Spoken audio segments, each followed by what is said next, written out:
Hello everyone, my name is Lanai and I'm an iwill ambassador. Join me today to celebrate the Power of Youth Day with Nigel Huddleston. Thank you for joining today's In Conversation with Nigel Huddleston. My name is Lanai and I'm an iwill ambassador. Today you'll be joining us to celebrate the power of youth, which is part of the iwill movement, helping more young people make a difference in their communities through social action. Today we are celebrating the Power of Youth Day, which is an annual opportunity to say thank you to all the children and young people who are making positive change in their communities every day. It's a chance to spotlight the achievements of young people in the iwill movement and beyond, and to demonstrate how companies, charities and grassroots organisations their real commitment to empowering young people in their organisation. And joining us today in celebrating the Power of Youth Day is Nigel Huddleston MP. So thank you for coming. As the Minister for Civil Society and Youth, Nigel is responsible for the government's policies on volunteering and opportunities for young people, such as improving youth facilities and overseeing the National Citizen Service. But he also says he sees his role as ensuring volunteers and young people are represented across the government. He is also responsible for sport and heritage, which often link to causes volunteers care about. He has been the Member of Parliament for the constituency of the Mid Worcestershire since 2015 and is a member of the National Trust and a patron of Evesham Abbey Trust, and has worked with his party's youth wing as a vice chair. You've done your homework. What does the power of youth mean to you, and why do you think youth social action is important? Power of Youth, and it's a great campaign, and I work closely with iwill and many stakeholders in youth who do a great job to make sure that the voice of young people is heard. And I think that's the key. It's making sure the voice of young people is heard in policy development as much as everything else. And I think there is recognition of the importance of young people, their views and opinions, but also, you know, cold hard cash economic contribution. You know, young people, you know, entering the workforce, all the training opportunities and so on. It's important that we get policies right, and also make sure that young people feel engaged and involved and not remote. Because people get disengaged with politics and distrustful of politics from quite an early stage unless they feel engaged and they feel like their voice is heard. So, you know, you and many other stakeholders do a very good job at making sure that the voice is front and centre of policy development. But also, to be honest, as a politician, I spend a lot of time out and about working with young people and civil society more broadly. That's both as a constituency MP, but also as a minister. My job also is to make sure that I push the voice of young people across government. So not only relating to my department, which oversees digital and sport and tourism and creative industries, again, really important to young people, but across government as well.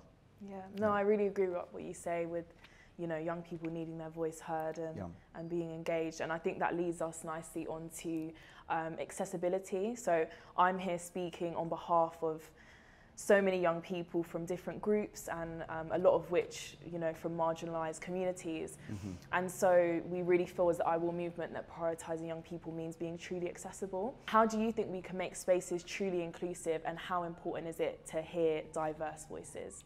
You will hear almost word for word what you just said as the key mantra from the Secretary of State, Nadine Dorries. And when she came in last September, inclusivity and accessibility was the driving goal that she had across all portfolio elements. So she said, I want to open up broadcasting and make it more inclusive. I want to open up sport and make it more inclusive. I want to open up creative industries, actually sectors which young people in particular, and certain groups as well, demographic groups, have had a hard time finding an entry point into. We want to make sure it truly opens up, part of the overall levelling up agenda. You know, we do need cold hard policies to make that happen sometimes. Yes. That can be, you know, in terms of governance structure, in terms of forcing arm's length bodies or sports bodies or somebody else to make sure that they've got young people and of minorities, for example, involved and engaged in policy development and their own governance structures. But also it requires a bit of effort on your behalf. You know, don't wait to be asked to be involved. You know, make sure you've got a seat at the table. You know, make sure your voice is heard. We do have outreach.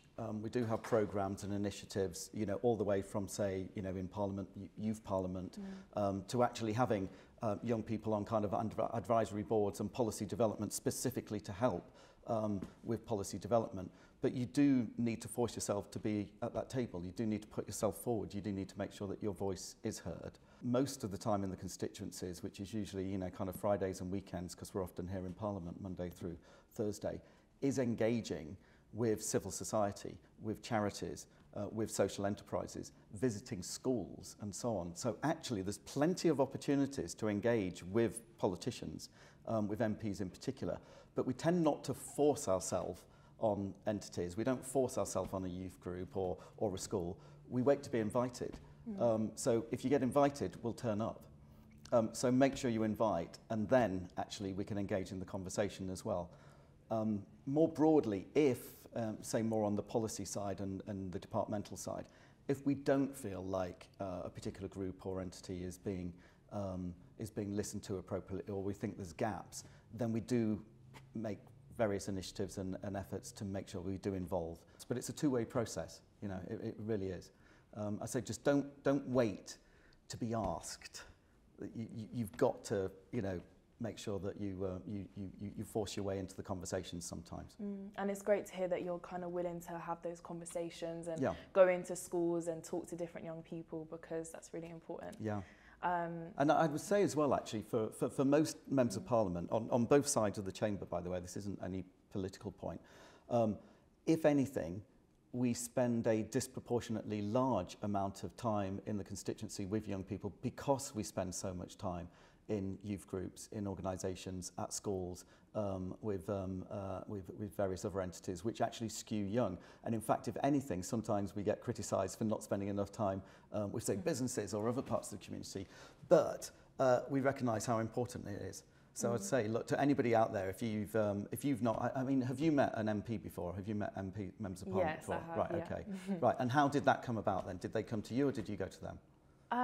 No, it was mainly through things like this, where Right. a different charity organisation has kind of set that up. Yeah. But I definitely, from what you're saying, you know, you seem like you're very willing to be invited. So Yeah. to those listening, if you're Yeah. in a school or something. Yeah, well, I would say in particular at schools. I mean, I make a really big effort to try and get around all the schools in my constituency as often as possible, certainly the secondary schools, like every single year. And I actually do invite myself there. After saying that, I don't. I really force Good. myself in there sometimes. But even, you know, I've got lots of primary schools. My constituency, there's lots of small villages and small towns where, you know, there's lots of small schools. But I try and make sure that I get out there. Also, we invite them to Parliament as well, which actually is another really good way for young people, including, by the way, right the way down to primary school level, to come into Parliament, visit Parliament, understand what it means to be an MP, how democracy works, you know, how bills are made, all of that kind of stuff. There's a really good educational department in Parliament who you know, invite programmes, and actually we subsidise transport to London as well, especially if you're in a bit further out. So there's really lots of good. schemes and initiatives out there. Can I ask you as well, did your local MPs come and visit your schools when you were there? Not that I can remember specifically, Right. not in a school, but I know that happens a lot. And I think definitely in recent years it's become more of a common thing for you to listen to young people. And it's really important, and part of iwill, you know, there's a belief that certain groups are not hard to reach, they can just be hard to hear, and it's really important that people like you who are in power are willing to hear those diverse voices, to kind of bring them up, because you know, it can be really hard sometimes, as you were saying previously, when you don't feel like you're being listened to, that people in power, such as yourself, are really showing young people that actually, no, I want to hear what you have to say. Yeah. One thing that's really struck me, I've only been in Parliament seven years, but the discussions and the topics that are raised when I engage with young people, when we do Q&A sessions, either in Parliament here, when we've got visits, or when I go to schools, the topics and the nature of the topics has fundamentally changed over that 7-year period. You know, a few years ago, not surprisingly, Brexit dominated the conversations, even with really, really young people. Now, climate change, the environment, trans rights, all sorts of things now really dominate conversations. So it changes, and the tone of the conversation changes. And it's really important for us to understand not only what our electorate 18 plus, you know, understand, but what's coming through the pipeline in terms of hot issues and topics. So it's a really good educational experience for MPs as well, to understand what are the issues of young people. Yeah. And also, we don't always have the answers. Yeah. Through the iwill movement, we work collaboratively with other organisations to create high quality opportunities to reach young people from low income and other ethnic minority backgrounds to take part, share learning and achieve shared goals. In your opinion, what makes good collaboration with young people, and do you have any key tips for successful collaboration?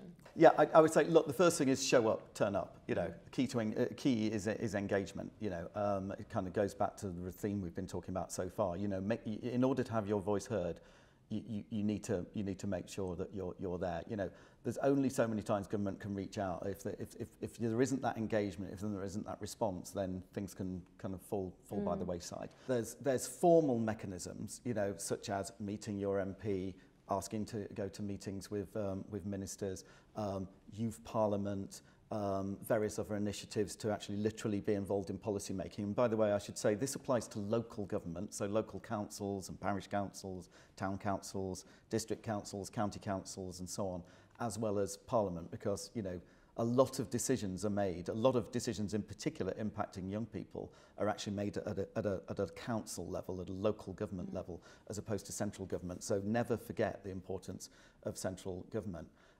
So I'd say, look, have those meetings, have that engagement, write letters, organise campaigns if you want to. But though, to be honest, you know, direct engagement is often better than, you know, running around getting 1,000 signatures. You know, you don't need 1,000 signatures if you can just have a meeting and get that message across. Engage constructively as well. You know, the tone of the discussion, the tone of the debate is important. You will find, again, across party, all members of Parliament and most politicians quite open to listening. If you go into any meeting with the assumption that that person you're about to meet is against you or not on your side or not willing to listen, it immediately taints the tone of the debate or the discussion. But you will find most decent, honest politicians will recognise that they don't have all the answers and they're willing to learn and they're willing to listen to any ideas that are out there and not be as dismissive as actually some people seem to think. You used a word which I always find slightly odd. You know, I'm in a position of power, you know, which itself sounds odd and is almost set up in an almost antagonistic way, as if you don't have power, but you do. You will probably have more power at the end of the day. I mean, I don't know, in a few years' time. In some elements. Well, you could end up being my boss or something, you know. So I think this is the key thing. It's like there's sometimes imbalance in positions of responsibility, but never underestimate your own potential. And okay, you know, so I'm an MP now, but it doesn't mean to say that you can't be when you're my age or potentially considerably younger, given the average age of parliamentarians. So I would say, don't be afraid of engaging with people, quote unquote, in power, because they're only there because you elect them to be there, and broad numbers of people elect them to be there. And you also have the power because you can take me out of power at any moment. So, you know, that power of democracy is really, really vitally important. So I'd say the tone of the engagement is also really important. Also recognising that even if you have really, really, really, really strong beliefs, you can still be wrong. And actually, just because you really, really believe something, you should always go into any discussion or meeting with an open mind that actually there are different views and there are different opinions, and actually to respect differences of opinions. You can fundamentally disagree with them, but actually people do have differences of opinion. Now, sometimes those opinions and views are based on fact and evidence and honest truth, and sometimes it's biased or indeed discrimination. Now, if it's the latter, you should absolutely challenge it and you should push it, because we do need to all educate and inform people to be, as much as possible, make the right decisions. But often people will just have probably disagreement on how to achieve the end result as opposed to the end result. And so, for example, on climate change, it's really interesting. There's a huge debate over this, and it really annoys me when lots of people go, oh, you don't care, you're not listening, you're not making any changes. Well, that's just transparently not true. There's been massive changes across government, across society in terms of tackling climate change. It may not be enough. There's probably more that can be done, and there is more that can be done. But when people start the conversation as if, oh, you've done nothing, you don't care, it's like, well, no, that's not true, but let's constructively engage about how we could do even more. Constructive engagement, going in with opinion, but also evidence and data is really important to any discussion, particularly if you're asking for money. I mean, I have to do that internally within government, asking for the Treasury for support, for example. Think about what the impact could be. But also, you know, don't be afraid of challenging and having robust conversations if there is a bias there, if there is discrimination, if there is racism, because we also all have a responsibility to call that out. And in particular, in some areas of my portfolio, it's more clear than others. You know, sport, there's been particular issues with racism and discrimination recently. And we all have a responsibility. I do as sports minister, governing bodies do as in terms of the way they structure their organisations. But anybody playing on a field or participating in this, if they see discrimination, they also have a responsibility to call it out, and they'll have governments backing and authorities backing for doing so as well. Yeah, hopefully. And I think it's really important that sometimes we move through our differences to kind of come to a collective and to hear each other, and I think it's learning, isn't it? And I'm happy to hear that you're prepared to kind of learn and have these conversations, because that's the only way we can kind of progress forward. And actually on that, you know, compromise is key to achieving anything. I always say, because I meet quite a lot of people who want to get into politics or are in politics, and they're ideological, you know. Everything must happen exactly this way, and they're 100% right, and they want to get 100% of what they want. You are just doomed to failure and disappointment if you take that attitude. There's always compromise. If you get 60 or 70% of the things you want in politics, and indeed broadly in life, then you're doing quite well. If you go in expecting 100% and you throw your toys out the pram, if you don't get 100%, then, you know, that's not a good way to conduct yourself. I think the point about power, and I think youth have so much power in so many ways, but I think going back to the start of the question, you know, there's young people listening that are, you know, in systemic poverty or facing different forms of oppression, where realistically their power can be quite limited for different ways. And I think it's through creating safe spaces where, you know, people can listen, and as I said, we can learn together. So it's really great that you're willing to... You're a very robust individual, you're incredibly articulate, you're incredibly competent and confident. Not everybody has that skill set. So you need to be the voice of people who probably don't have that skill set as well, and act on behalf of other people.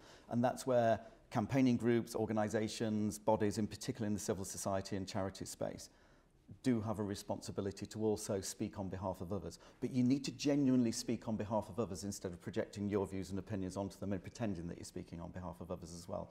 So, you know, it's difficult for me to say that I can engage with every single young person in the country. I have to rely on credible representative voices through representative groups who can come to me with authority, and I have confidence that I know they are speaking on behalf of others.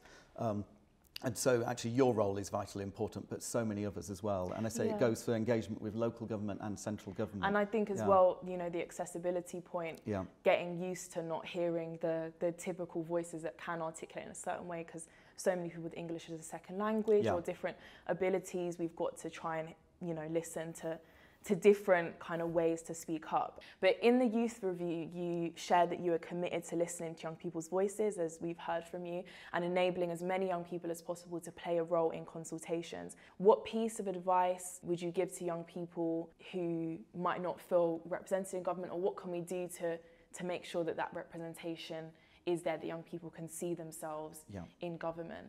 Yeah, so I mean, we've got formal channels here at DCMS, the Department of Digital, Culture, Media and Sport, but also other government departments actually have formal structured youth organisations that come in and advise on policy development. Ministers sit down and listen to people. Sometimes it's individuals, sometimes it's representatives of organisations. It's particularly strong here at DCMS because, of course, we are the department that oversees youth and so on. But I always say as well that this department is the lead department for youth and civil society, but it's pervasive across all government departments, particularly at DLUC, you know, the Department for Levelling Up Communities and Housing, so local government, but also in transport, particularly, obviously, education, and in other departments as well, including Foreign Office and so on, and indeed the Treasury. So there's formal structures, but also, in particular, via your representatives, via MPs, always feel, no matter how young you are, that you can write to your MP and say, even if you're not of an age where you can vote yet, I still get young people writing to me, including very, very young people, writing to me and expressing their views and opinions. And that view and opinion counts just as much as their parents or grandparents who do have a vote. because of course these people as well will have a vote at some point in the future. And in the same way, there's a responsibility and obligation on us as MPs to go out, which is why I say I really do like going out to schools and engaging with schools, because the nature of the topics that I get and the Q&A that I have with young people is different from the conversations I have with their parents and grandparents. So I'd say engage, you know, write to your MPs, write to your councillors, be visible, and invite them to come along and seeing what you're doing and what you're capable of. Yeah. It's a genuine pleasure. The highlight of my week is to get back to the constituencies and engage with young people, and visit schools in particular is really fun, because boy do they ask some awkward questions, you know, because they're just honest and from the hip and straightforward, you know. And that's what it's all about, really, kind of being prepared to get out of our comfort zones, to listen to different voices, and I guess that's what the power of youth is all about, that there's so many different young people with so much to say, and we need to hear all of them. How can we celebrate and continue to recognise young people's impacts? I know you visit young people lots and lots. How can we really make sure they feel celebrated? You know, be visible. If you're doing something, make sure people know about it, you know, so social media is really important. One thing that really struck me during the pandemic, but one thing that really struck me was how many people volunteered, how many people stood up and said, how can I help my community? How can I help my neighbours? We had millions of people volunteering for the first time, including an extraordinary number of young people who came out to help, whether it's distributing food, calling up an elderly neighbour, whatever it was. So many young people got engaged in volunteering, so we need to find mechanisms to continue that volunteering ethos, which is really strong in the UK, it always is. But that was really inspiring. And I think as well, it perhaps changed perceptions of some people who can be quite dismissive of young people and go, oh, you know, they don't care. Actually, the role of young people in the community during the pandemic, and particularly helping out, was absolutely incredible. And it was really visible, and I want to see that continue. But young people have got to remember, don't just complain, stand for election. You know, we've got some very, very young people in Parliament, actually, and their voices really matter because they often do have a slightly different skew.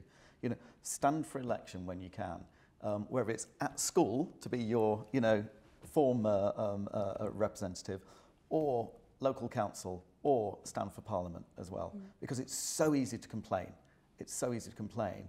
It's quite difficult to actually put your name forward and stand for election and do what I've done on multiple occasions, which is lose, because you need to be quite tough. But you know, don't let others, you know, be your representatives all the time. If you've got a really strong viewpoint, you know, then do something about it as well. And I always encourage young people to stand for election. It's really important. And again, you know, we've still got underrepresented parts of our community in Parliament. When I came into Parliament in 2015, there were more male MPs than there had ever been in the history of Parliament female MPs. So it was 300 and something male MPs, and we still hadn't reached that number in the total number of female MPs in Parliament. Now that's changed over the last few years, it's really moved on. But similarly, you know, there's multiple ethnic minorities that are not represented. There's also other groups, you know, working class men are not represented, certain parts of the country are not represented, certain industries and sectors are not represented. You know, so there's a real push to get much better representation. And you will find as well, if you interact with members of Parliament and politicians, most of them are actually relatively easy to get on with. Again, I say this goes across all sides of Parliament. Most people are from relatively normal backgrounds, or at least interact with people in a normal way. They're not scary individuals. And if you think you can do a better job than whoever is representing you at the moment, then think about standing. Yeah, and I suppose that it's maybe less that young people are complaining, but more that they're seeing things that need to be changed and they're not afraid to speak out. And I think we're breaking down barriers, and maybe for a lot of people it seems like we're just kind of picking issues, but I think it's really great and a positive thing that we're finding problems and we're ready to change it, because we are kind of the future of society, as you're saying, that are going to be the future leaders. And I think it's important that we're not afraid to speak out and make the change that we want to see for the world. So I'm kind of going to wrap up. I'm not going to let you yet, because I've got a question for you then. Yeah, sorry, I feel really guilty about this because I didn't give you one of this. If you had my role, what would be the one or two things that you would do? What would you advise me to do?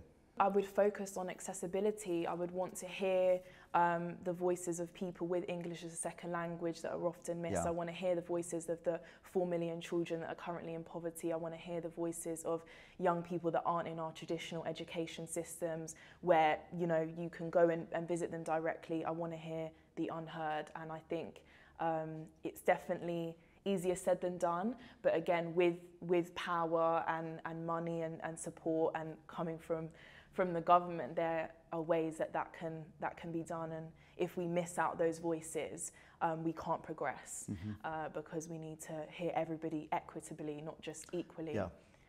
So that would be you're my right. first. Actually, there's a lot of loud and shouty people out there who expect and command a disproportionate share of voice. They shouldn't, actually. So you are right. And also, in particular, one of the real points that you struck me today is making sure we reach out to people who don't necessarily speak English as well, who don't speak English as a first language, because it's quite difficult for them to make sure they've got their message across. Yeah, and they still have, you know, they still articulate and have such important things to say. So I think we've got to be ready to not just speak to other people that come across in the same way we do, you know, to be able to access everybody. So so I really hope that kind of encapsulates what we wanted today, and I'm so grateful that you've come and spoken to us today. So a huge thank you, because I know you're an incredibly busy man. Well, it sounds like you are. Yeah, no, so thank you. It's been a real pleasure. Thank you. And if you've enjoyed this session today, please tell people about it by sharing it on your social channels and tagging the iwill movement. Also, if you've been inspired today and are taking part in social action and want to become a part of the iwill movement, please visit our website and sign up to be an iwill ambassador or champion. Thank you so much again for your honest insights and talking to us today, and I hope that everyone's enjoyed. Thank you.